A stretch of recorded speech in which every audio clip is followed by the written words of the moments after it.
सामसन गांव के किनारे एक पुराना श्मशान घाट था। लोग कहते थे कि वहां रात के समय अजीब अजीब आवाजें आती हैं, कभी रोने की, कभी किसी के कदमों की। लेकिन असली डर तब शुरू हुआ जब गांव का युवक अर्जुन एक रात देर तक बाहर रह गया। अर्जुन अपने दोस्त से मिलकर लौट रहा था। रास्ता श्मशान के पास से गुजरता था।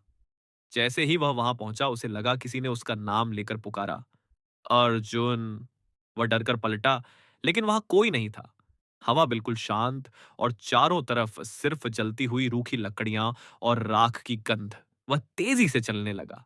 कुछ कदम आगे बढ़ा ही था कि उसे चिता की राख के पास सफेद साड़ी में खड़ी एक औरत दिखी। उसके बाल कंधों पर बिखरे थे और चेहरा आधा जल चुका था।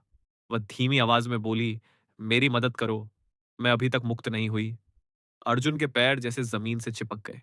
वह कांपते हुए बोला, तुम कौन हो? औरत अचानक तेज चीख कर बोली, मैं वही हूं जिसे बिना अंतिम संस्कार के यहां छोड़ दिया गया था। अब कोई नहीं लौटता, लेकिन तुम आए हो।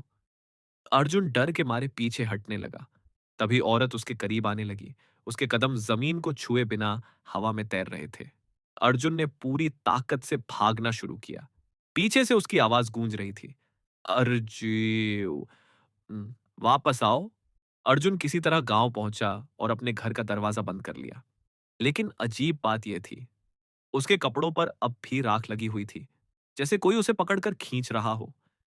अगली सुबह गांव वाले जब श्मशान पहुंचे, तो राख के पास जमीन पर अर्जुन के पैरों के ताजा निशान मिले और उनके बगल में एक और ताजा महिला के कदमों के निशान, जो हवा में कहीं गायब हो रहे थे।